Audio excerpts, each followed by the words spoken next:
ঈশ্বরদীতে তারেক রহমান ঘোষিত ৩১ দফা সংস্কার প্রস্তাব অবহিতকরণ আলোচনা সভা। সাম্য, মানবিক ও ন্যায়ভিত্তিক আগামীর রাষ্ট্র বিনির্মাণের লক্ষ্যে বিএনপির ভারপ্রাপ্ত চেয়ারম্যান তারেক রহমান ঘোষিত ৩১ দফা সংস্কার প্রস্তাব অবহিতকরণ ও জাকারিয়া পিন্টুসহ ৯ জন রাজবন্দীর নিঃশর্ত মুক্তির দাবিতে আলোচনা সভা ৩ ডিসেম্বর ২০২৪ মঙ্গলবার অনুষ্ঠিত হয়েছে। উক্ত আলোচনায় প্রধান অতিথি হিসেবে উপস্থিত ছিলেন মেহেদী হাসান, সদস্য সচিব, স্বেচ্ছাসেবক দল, ঈশ্বরদী। আয়োজনে বাংলাদেশ জাতীয়তাবাদী স্বেচ্ছাসেবক দল, ৮ নং ওয়ার্ড, ঈশ্বরদী পৌর শাখা।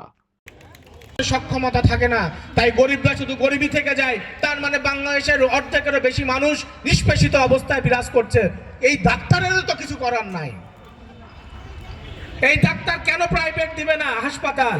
কারণ সে নিজেও তো বেশি আয় করতে পারছে না সরকারি ভাবে। এই সরকারি খাতে আপনাদের জানা থাকা দরকার 1%-এর সামান্য একটু বেশি, স্বাস্থ্য খাতে ব্যয় করা হয়। আপনাকে যে ওষুধটি দিবে, ওষুধটি কিনবে কোত্থেকে? আপনার যে চিকিৎসা দিবে, আপনার যে টেস্ট করবে হাসপাতালে, সেই চিকিৎসার ওই টেস্টের জায়গা পাবে কোথায়? মেশিন পাবে কোথায়? যদিও বা 2-1টা মেশিন কোনো হাসপাতালে থেকে থাকে, সেটা নষ্ট হলে মেরামত করার অর্থ নাই। 1%-এর সামান্য বেশি দিয়ে কিভাবে সেই চিকিৎসা খাতের সেই হাসপাতাল মেরামত? তাই আমাদের প্রাণপ্রিয় নেতা জনাব তারেক রহমান সিদ্ধান্ত নিয়েছেন, এই হাসপাতালে অবশ্যই বাংলাদেশের জিডিপির 5%-এর বেশি হলে 5% ব্যয় করার সিদ্ধান্তকে প্রয়োজন হলে বৃদ্ধি করবেন ইনশাল্লাহ। পড়াইতে হবে, না হলে আমার সন্তান পাস করবে না। কিন্তু ওই শিক্ষকও তো নিরুপায়। এই সামান্য বাজেটে কিভাবে এই শিক্ষকের অবস্থা, বেতন বাড়াবে?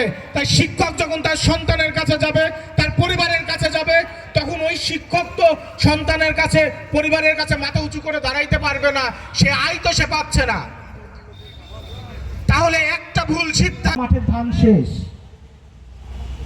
সেজন্য করবেন বীমা সিস্টেমটা কি আপনারা খেয়াল করে দেখুন।